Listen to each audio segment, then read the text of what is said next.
Hi, Dr. Flamo here, and welcome to the tape on painting fire paint jobs.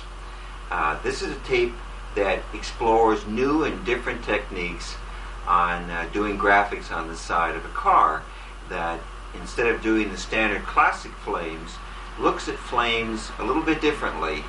In fact, perhaps a little bit more like the nature intended them in the first place. The classic flame jobs, as of course most all of us have seen, have been these nice swooping lines. They're ending in tips. But flames don't normally act like that. Usually, especially if they are being blown along the side of a car, there has been some tremendous drama happening, like the engine exploding, for instance. And out through the louvers or out through the side scoops comes this fire that's pouring along the side of the car. And that's what I've always wanted to depict. And so I've searched for a more and more honest way of painting fire. And this is essentially what I have come up with. This is a fire paint job. And the techniques that are used to produce this fire are significantly different from the flame jobs that are currently so popular. One of the reasons is that this cannot be masked off like a regular flame job can with, say, 1/4 or 1/8 inch tape, where the pattern is then masked, the other areas are masked off, the pattern is shot, and then the tape is removed and there's a nice sharp edge. Well, in stylized flames, that's just fine because that is the way they're done. But this is trying to actually reproduce fire, and fire does not have these sharp edges. And so different techniques are needed to actually put the image of fire on a surface. And in this tape, that is what we are going to be examining, are all these different methods. The equipment that you'll be needing is essentially a compressor and 2 airbrushes. Two spray guns, one of them being an airbrush, and the other one is halfway between a full-size spray gun and the airbrush, and it's called a detail gun or dash gun or jam gun, but it's one of these little finger lever jobby-doos that is halfway in between. So picking the airbrush gun and the detail gun and the air compressor are the 3 things that you'll need to get a hold of in order to do this paint job. And so the techniques are quite different also, and that is we will be developing a pattern, which is the imagery that you see through here, that is based in the cooler parts of the flames, which are the reds. And then a second pattern will be developed for the real hot spots, where there is a very brilliant part of the fire, such as in here and here and here. And you'll notice that the brilliant parts go away as the flame cools down, but where the source of the flame is, there is quite a few hot spots. And so that will be done on a second pattern. Those patterns will be transferred over to what is called mat board or cardboard or any suitable kind of material that you can actually cut that pattern out and create a silhouette. And from there we will examine the techniques of how this is airbrushed through that silhouette and that this is created. So we have an awful lot to cover on this fire paint job, so let's get moving. Hi, well, here we are now at the beginning of this process, and that is what it's going to be shown in the beginning, are the methods that are actually used to apply the paint onto the car. The artistic part, where you actually design the patterns and look at fire to see what you want to portray, that will be at the latter part of the tape. But in the first part, we're going to assume that we already got this nice pattern already made, and now is the process of transferring it onto the car. So the pattern that I first created some years ago was this one, and it was the basis for this fire paint job. So let me show you this a little bit closer here. Whoops, let me get this like that. Okay. Now these are the areas that I just had this butcher paper, and in my particular case, I studied a slide, actually a whole lot of slides of campfires till I found a particular campfire I really liked, and that was this one. And then I turned the flame sideways and studied the patterns, and initially just sketched out in pencil the design that I actually saw, even these little pieces being torn away here, and then came back with a nice pen and made a nice border. And that was where I will cut out, after transferring this pattern onto a poster board, the silhouette for the red or the overall paint job. And then, as you will see here, there are red areas here that are different in different zones, and those are hot spots. And when I looked at the slides, I saw that with this particular configuration that these also existed, so I drew in a second set of patterns just for the hot spots, and those will be made into a second mask. There was also some areas where there was holes in the flame, and those are these areas where you see my pencil just scribbled out, which means that these are going to be cut out and put on to block any paint being painted on. When they take them off, the background will show through. So this is how a pattern is first sketched up, and the next process is to transfer this on to a kind of cardboard that you can make a silhouette or a mask out of. And in my case, I picked 1/8" poster board. So let's move on to the poster board. That pattern has now been transferred onto this piece of cardboard. So now I'm going to take it out and fit it onto the car and see what the final pattern looks like in its proper position.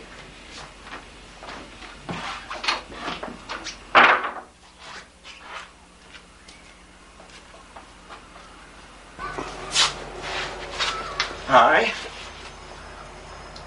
Okay, now this is the pattern I was telling you about.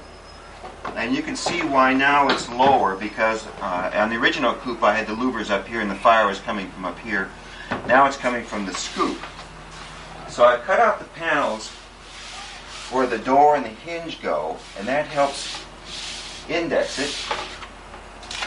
And then, just to look at it briefly, I'll just put on some masking tape and see how the pattern looks. Shifted down quite a bit from where it was, so I don't have it positioned quite the way I'd hoped to.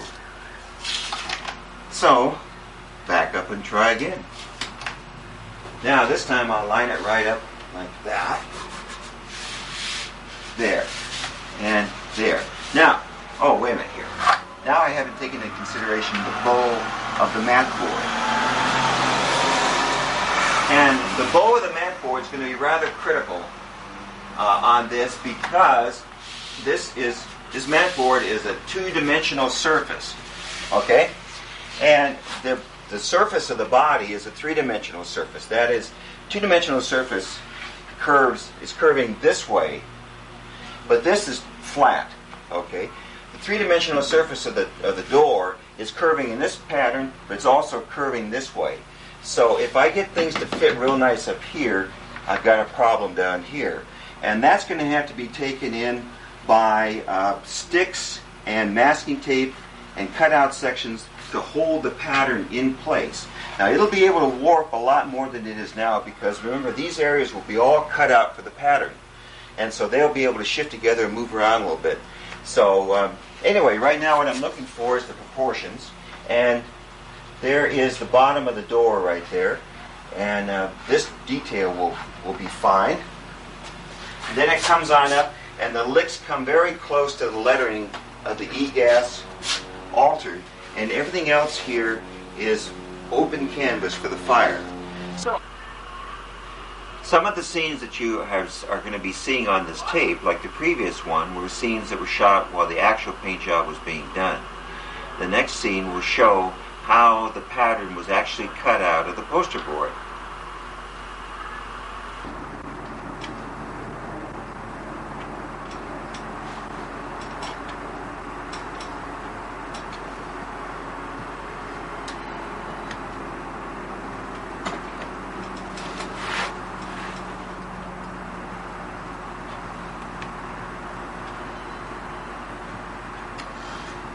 swear I'll never do this again.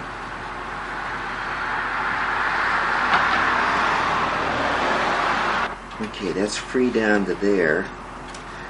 This mat board is about, I think it's 1/8 of an inch, and it is very difficult to cut through with an X-Acto blade, as you are seeing at this moment. And I forgot what agony I went through when I did this before.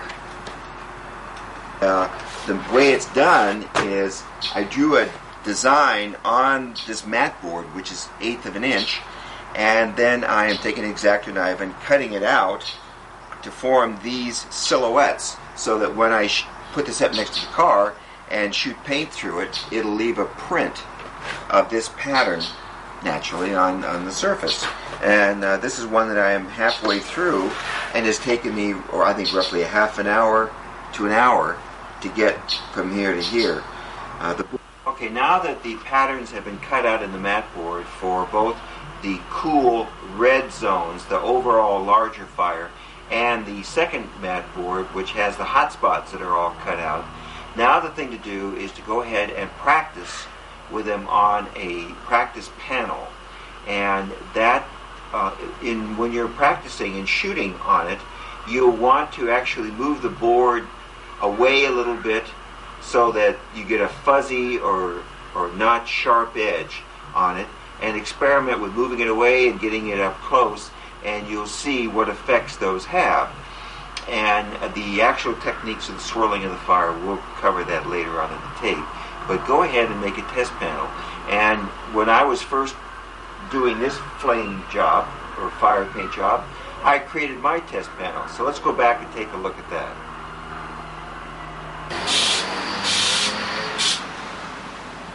There. How do you like it? Oh. Well, it's got a while yet to go. This is the silhouette that you saw me cutting out. So let me take this off. What I have done, actually, before I do that, let me explain to you what I did before it falls apart. Okay. I first shot almost an even coat of red, but I did it in swirls, so there would be dark areas, but mostly it's just red. Very much like the way I tried it with the other flame job that didn't turn out so hot. Okay? And then I got lighter oranges, like this, and as I got lighter, there was more definition in the sweeps and the curves, until finally the real light one, you can see, well, you probably can't see it from there, but there's little faint trailers. But this is all done with this large stencil in place. Now the next thing I'm going to do is to transfer to the hotspot stencil that has the real hotspots, which are pure yellow, and then I'm going to border them with orange and go back down to this particular pattern. So I'm going to bring the reds up to a certain point where they're orange, and then start from yellows and go back down into oranges, try to blend them together. Okay, so that was a test panel that I did several years ago when I was developing the style and the design of this fire paint job. And it was where I was, as you saw, using the red pattern, and where I used the detail gun, the larger gun, and put in the swirling effects of the red background, and then later came in with reddish oranges, still in the detail gun, but a smaller fan where there was more of a detail, and I swished those in also to get sort of a background swirling effect. And so, building on those experiences, I went from one test panel, the one that you just saw being done, to the next one, and the next one, and the next one. And every time I finished one, it seemed like I liked it very much at the beginning. But you have to be critical of your own work and look and see what it is that you've done well, save it. And what it is that you would rather change, and dump it. And move on to the next one. So the best way to do a good custom paint job on a car is to first practice on test panels. And when you're developing these new styles, you'll want to go through quite a few test panels. So now let me show you the test panel that you just saw me paint several years ago. And that is this guy right here. And it was one that I was very, very pleased with. But I used that same principle of looking at it and deciding what it was that I liked and what I didn't like, and then I changed it. And then I came up with this test panel right here.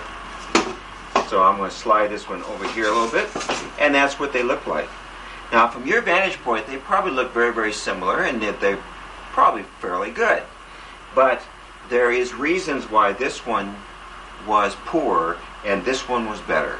And that's what I want to show you, because you'll see the technique of the airbrushing where details were put in to the fire. So first, let's start with this panel, the one that you just saw me paint several years ago, and what I liked about it and what I didn't like about it. So stand by.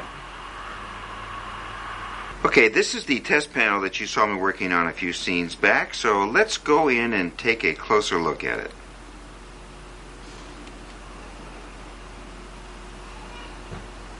Okay, pretty impressive fire, huh? Well, maybe and maybe not. Now, the other panel that I want to show you has the fire reversed. So in order so that you can see the comparison between this one and the other one, I want you to look for a particular landmark. And that is this outline of this blank area, which is like a fish. There's the fin, there's the tail fins, and there's the long beak and his head. So the fish is swimming this way. And that will let you know that we're looking at this area. And there's also a bulbous area down here. Now, in this particular one, I used the techniques where I shot through the reds pattern and brought the reds with the oranges swirling around in it. And then I put in the hot spots right here and then bordered them with a yellowish orange, and then worked on down through the design and created this. But if you look at this closely, you will see that there is a layering effect. There is the red layer right here, and then sort of laying on top of it is the yellow layer.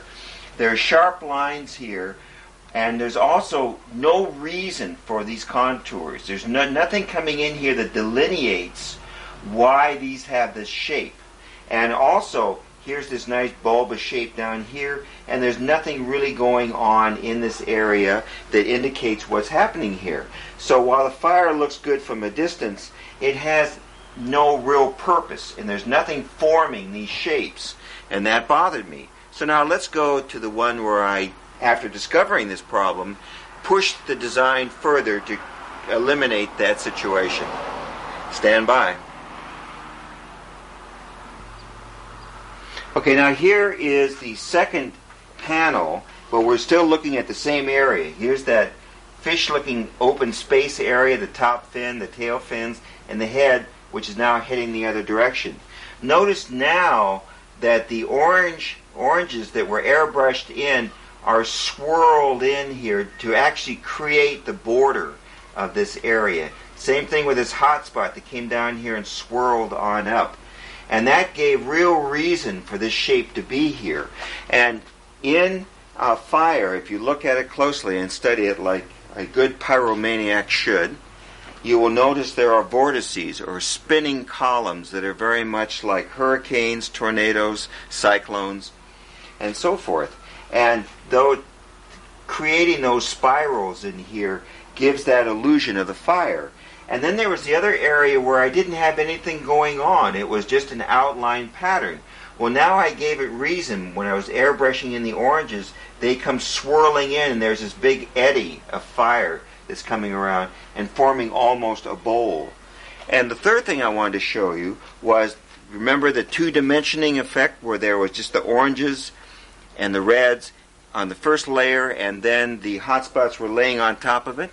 Well, one of the things that bothered me was that it was so plain, and I wanted transparencies. So in these areas, like right in here and in here and in here, there is a process that I used where I wet sanded with 400 or 600 wet and dry sandpaper, and I did it wet to produce this transparency effect in here, in here, and here. And that gives a veiling or a dimension to the fire. This looks like it's in the background, and this is swirling right in front of it, and these are coming in on yet another layer, and so forth. So these areas back in here give depth to the fire and increase the design appeal, to me at least, quite a bit. So now it's time to actually see it applied on the car. Right now I have finished the fire paint job on the driver's side of my 32 Coupe, and I'm now finishing the process on the passenger side. So what I'm going to do is I want this particular piece on a sequence so I can then perhaps sandwich in close-ups of details, and then these images right now of the actual process as it unfolds. So what I'm going to be doing now is putting this on a sequence, and we're going to run actually for several hours, real time, until I get this car painted. And the sequences are 1 second video timing every 60 seconds or 1 minute. So let's start.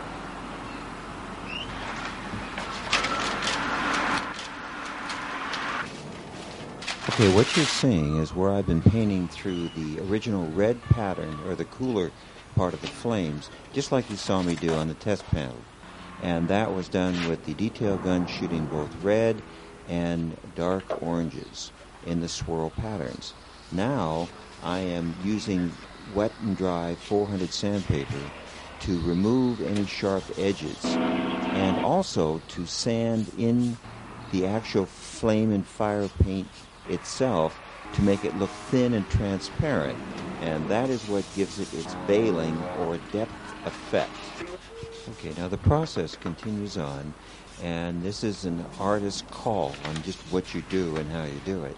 And this is why you must do test panels first to get a better feeling of just where to make the fire thin and to leave it nice and bold. And you also have to be careful when sanding that you don't get any ridges or lines near the corner or edges. Now you can see me applying on the other pattern, which is for the hot spots. And I've got to get this position just right, so I'm moving it around until finally I find it. And you'll see that there is a hot section coming right out of the louvered section area right there. Once I get this positioned on, then I can start using a detail gun again, and this time it will be filled with pure yellow, which is the pure hot spots, and will be shot through that silhouette that you see right there. And what that does is it forms a basis for the hottest part of the flames, and then I will work those shapes and forms down in to the existing pattern of the reds and the oranges from the first pattern. So here we are going on with the sequence again. Okay. Now here I am using an airbrush, and I had thought that I'd use a detail gun on this, but actually I've applied all the hot spots with an airbrush. And in fact, you can make a detail gun's fan small enough where it's very, very close to an airbrush also. So there is an area that overlaps, and you could use either one if you wished. But what this does is it just gets these hot spot patterns laid over the cooler spots in the proper position. So now watch as the pattern is removed, and you'll see these hot spots. And notice at the time when they do come, when you see them at the first time, that they are rather stark and will not blend at all with the existing pattern that has already been shot on the car. And that's the job that you have to do with an airbrush in the later part. Now watch this backwards shot. Ooh, the kid's hot. Okay, now see how those hot spots almost look blotchy? even that one right there. So now we're going to go into the process now of the actual artistic blending of the hotspot areas back down into the swirling oranges and reds, which have been laid on as the background. Now what you're seeing first is the shooting of the louvered area. And one of the things that I found out about shooting on the louvered area was the surface was so tortured, you might say, where it's all bent up and broken, that a lot of detail does not look good.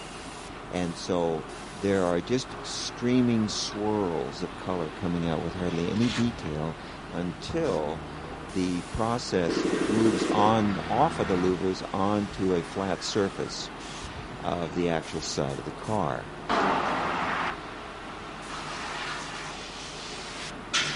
Okay, now, it's time to take lunch. Excuse me. Well, let's take a break. Okay, here we are back after lunch and applying some more blending between the hot spots and the cool spots. And this is done entirely with an airbrush now.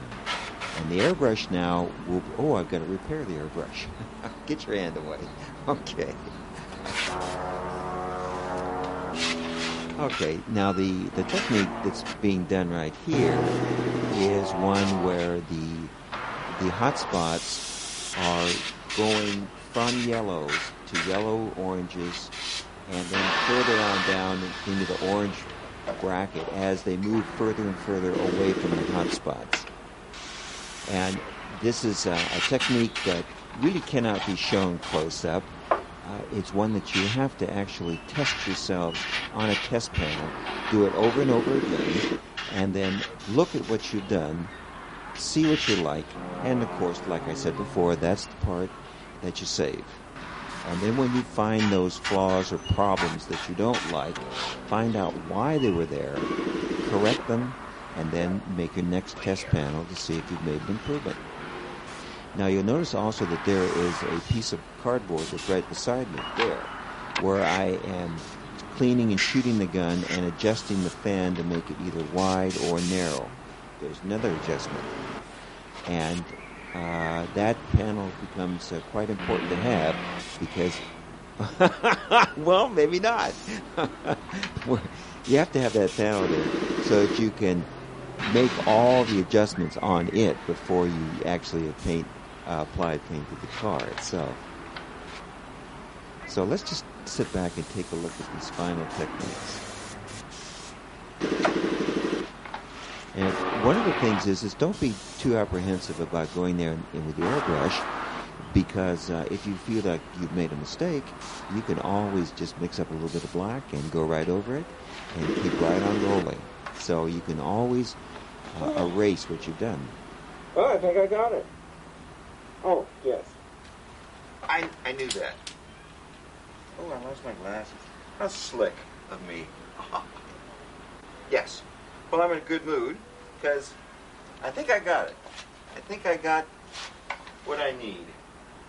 And it's just in time because I have dropped my airbrush several times and have all but destroyed the tip, so it hasn't got much more mileage to it. So, there's the paint job. I'm going to let this now sit for about 2 or 3 hours and then come back and put the clear on. But the trick... Well, here it is the same day, which is April 28th, 1998. And I came back right after dinner and shot some 500S Imron clear over it, and then stood guard and looked for giant moths and insects of all shapes and kinds before they decided to commit suicide into the wet Imron clear. And there was a big bomber. I mean big. He must weigh a half a pound. One of those huge moths that when they fly into you, they tend to knock you over, you know. One of those things came loose, was flying around, and I could just see him plowing into this. but I beat him away and finally got him out the door, I think. So this is quite a bit later. This is probably around 11 o'clock at night, and I've been standing guard over this surface until it has now dried really quite nicely. So even though this is dark and in my garage late at night, let's just take a close look at this. This is probably the last flames I'll be painting in quite a while.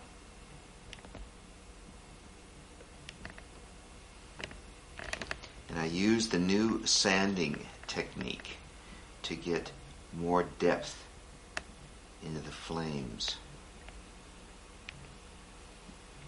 What do you think?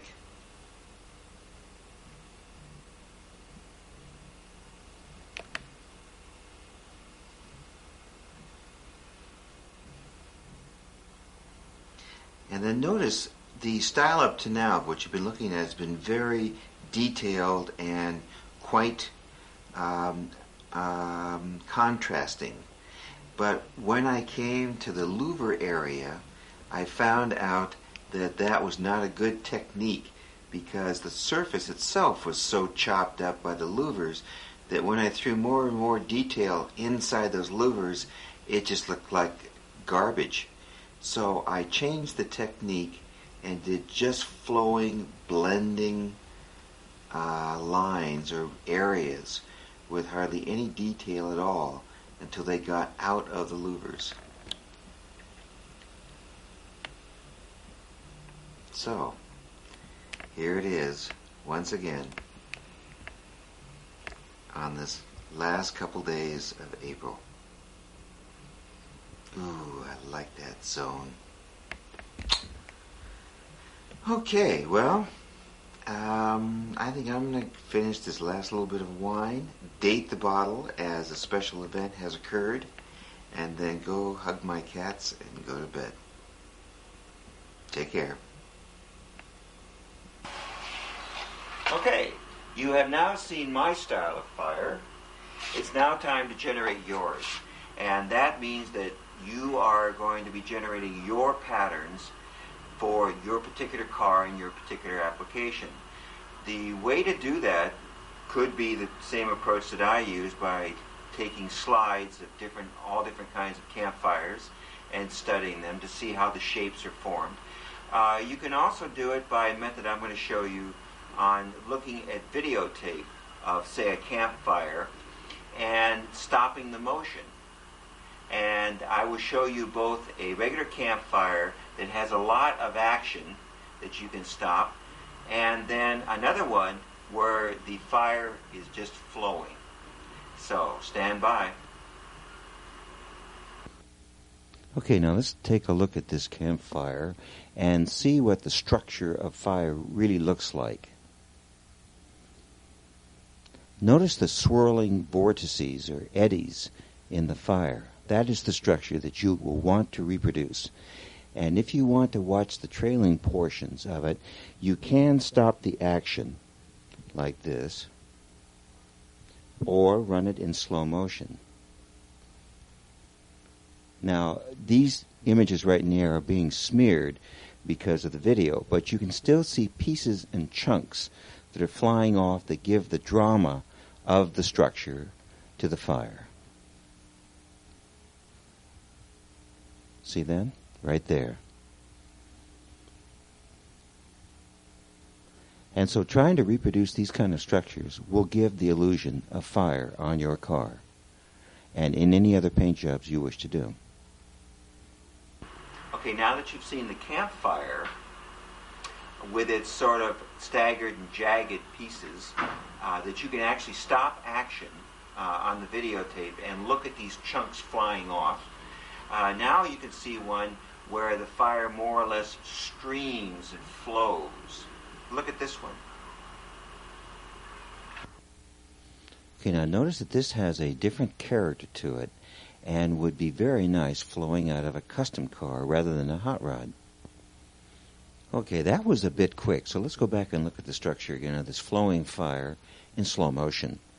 This is the area where the sanding of the flames to give the depth of it by making it look like transparent sheets of fire is very evident in this kind of fire. And there are the hot spots that are forming the outside forms of the envelope of the fire, and then the sanding in the area gives those transparent effects.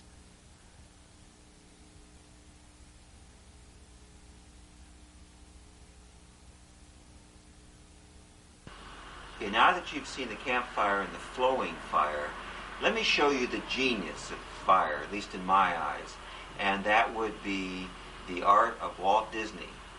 In particular, he made an animation called Sleeping Beauty, and in this one sequence, you will see the fire as it is normally on hot rods, that is the smooth lines and then the tips that come together, as a background in this devil queen, whoever she is, the evil queen, and that's when she's standing on Earth.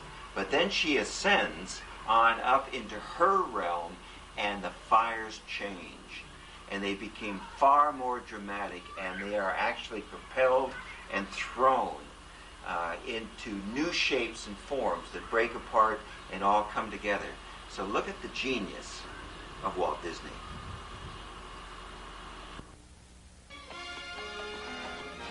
No, it cannot be!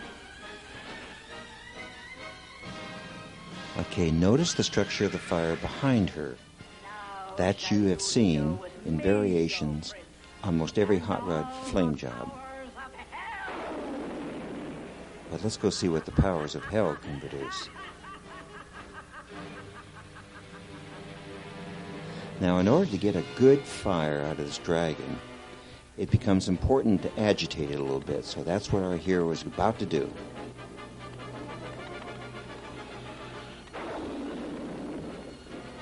Look at this flame structure. Look at that. If you were to stop action and take a look at each frame that was painted by the artists of Disney, you could find a pattern that would suit you just fine, I'm sure. Look at this. Up this way! And notice that even in the background, there are mellow fires. But look at what's coming around the cliff. There. How sword of truth flies swift and sure, that evil die. And there'll be one finale of fire. And here it comes. See if you can find something that you like. There it goes.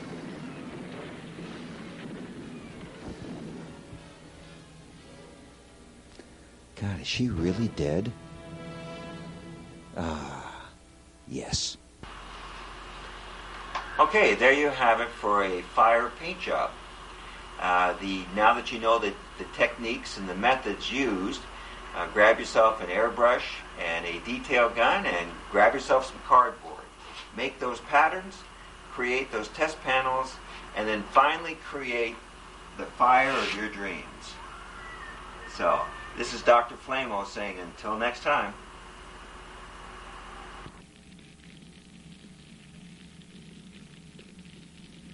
Well, I thought that it would be appropriate in these last remaining moments of this tape to look at different kinds and forms of fire as it appears naturally, and some artistic renditions also. Right here is, of course, a fireplace fire, and it seemed like a really good place to start.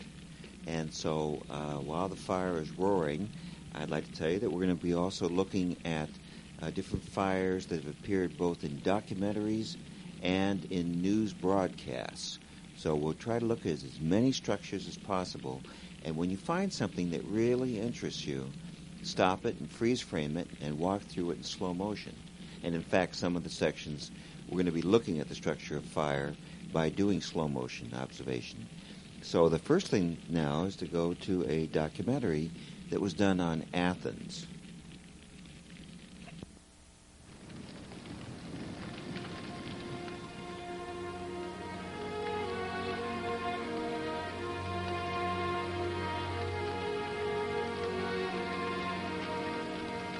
The Spartans' terms were heavy. The great walls which had defended the city were to be torn down. Her fleet was to be destroyed.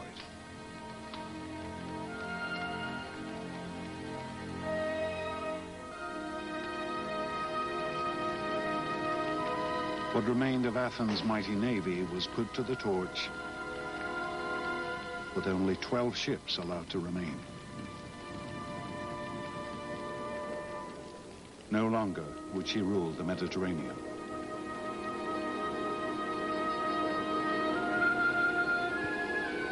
On the way, all of them just waiting to get there. And now this is what you're seeing as a news report. And we're going to be going through quite a bit of, look at that structure right there. We're going to be going through quite a bit of footage of roaring wildfires. And when you see those big, long, lusty shoots of fire coming on up, that's because they're following the hot gases and burning in the air.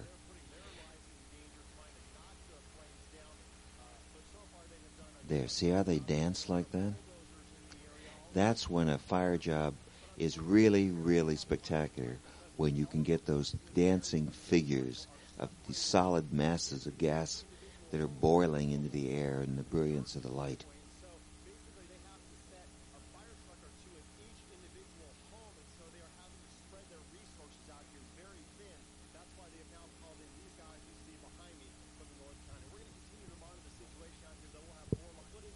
Okay, now this is, of course, another newscast, and what we're going to do is just sort of tune right in so you can actually hear what's being said and how they're describing the fire. But at the same time, look at these structures, and they will give you the nucleus for your patterns. And once you do 3 or 4 patterns, then you'll be able to reproduce these kinds of fires that you see right here. And to the eye, it will look very natural and real, because that's right where you're getting it from, is the real thing. You hope for the best, and then you take what God gives us.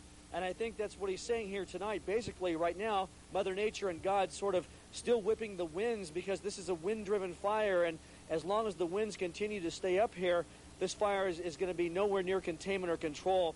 And that is the latest in terms of... Now here is one where there was a ritual, and this is the one we are going to actually slow down and look at the structure.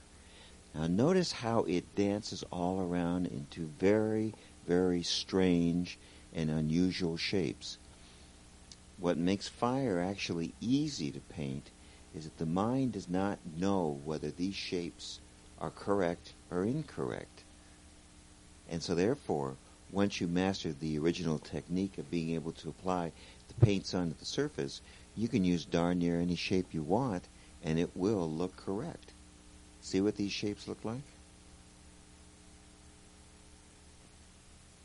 Now here is some computer art that was done, and it is of a ritual that was called Burning Man.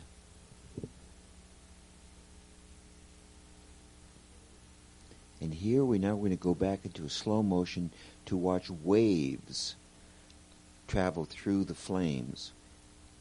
So if you're painting a large panel of flame, then you'll want waves to be rippling through them.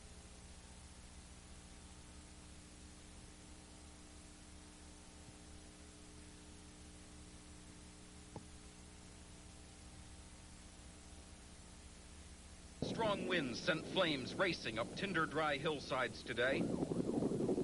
Even overnight, the fire raged, nearly doubling in size. 4,000 acres have now burned. Nearly 40 homes have been destroyed and 11 people injured in these rural canyons midway between Los Angeles and San Diego. Here's our entrance. The fire started yesterday morning, and high winds swept it through a neighborhood of hilltop homes in this small town east of the Marines' Camp Pendleton. Even at night, as temperatures dropped into the 50s, homes were still exploding in flames. Security gates provided no protection from this. The fire even destroyed 2 fire trucks and a police car. Timber fire started today near the town of Alto. Wind has whipped up the blaze, now spread over about 500 acres and growing. People living in 1,000 homes have been evacuated so far, and officials are investigating the cause. The problem they were trying to fix is much bigger than Los Alamos. All across the West, forests are choked with explosive amounts of unburnt fuel. 40 million Americans, and many of our magnificent landscapes are at risk.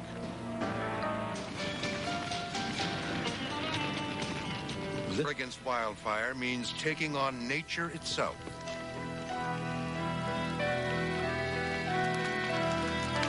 Fire was here long before we were. It's one of the ancient, inexorable forces that has made our planet what it is. Fuels, grass, pine tar, small branches. The result is fire.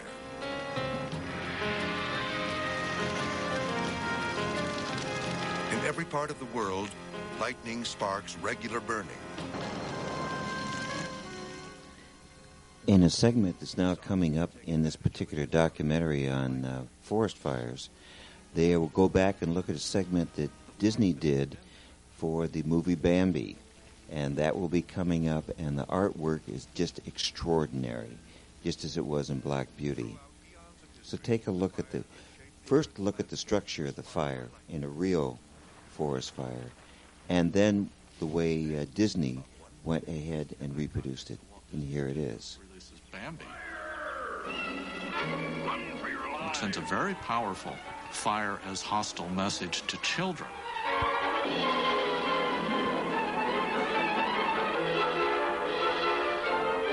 I've never known any other artist groups that were able to create, look at that, such extraordinary artwork. Bambi appeared in Fire Prevent Time with an entire landscape burning.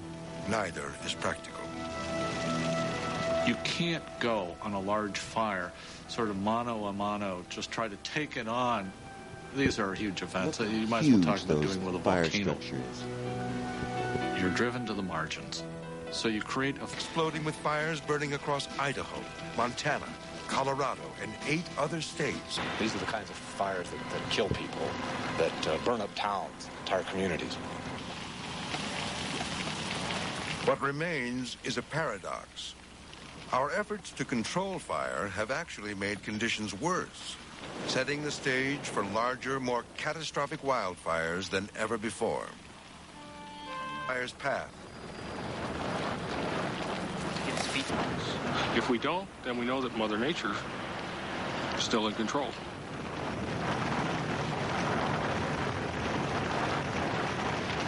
For now, regular prescribed burning.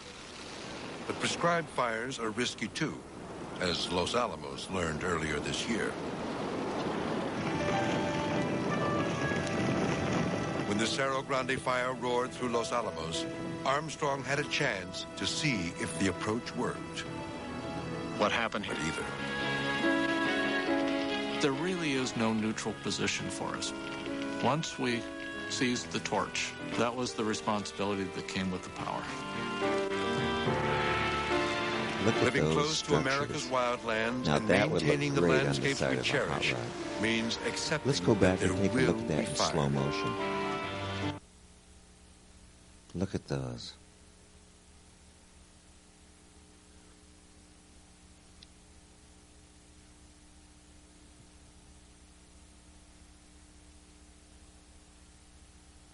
Burning at Angeles National Forest. A voluntary evacuation is underway, and some structures in the area are threatened. Winds of about 15 miles per hour are fanning the flames. Our next extensive marina fire, a houseboat exploded last night, setting fire to at least 3 dozen other boats. It happened on the city's Lake Union. No injuries were reported. There is no word yet on what caused the explosion.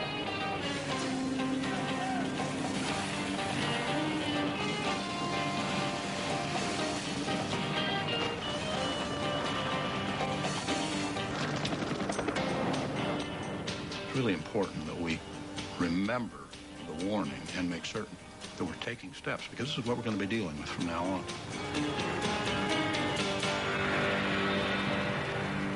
Colorado's history just 30 miles away. 100-foot flames topping the tree lines in Pike Look at National those Forest. extraordinary No wind in flames. sight. Overwhelmingly, the fire victims say they plan to rebuild as close as possible to the housing. Burn more than 100,000 acres and forced more than 5,000 people to evacuate. Barton was the first person to report that fire last week. Ground and in the skies, a deadly adversary. All it takes is a sudden change of wind to put lives in jeopardy. David Wright, ABC News, Los Angeles. It is already one of the worst fire seasons ever, in part because it began in April, 2 months earlier than usual. And the fires are feeding on it. It takes only minutes for a family's dreams and memories to be incinerated. This home, one of hundreds destroyed by one of the fiercest wildfires in decades. This is why this fire is burning so ferociously, a forest of ponderosa pine. After 3 years of drought, the wood is 3 times drier than kiln-dried lumber. When trees torch out like this, burning embers explode upward and are launched by the wind. A dramatic, fast-moving fire sparked by a car on Interstate Highway 15 burned almost 7,000 acres and destroyed 3 homes. 11 big forest fires have hit Colorado this year. More than 350 homes have burned. Well, I think it's time to get back to our just comfortable little fire here in the fireplace. So this is Dr. Flamo saying, until next time.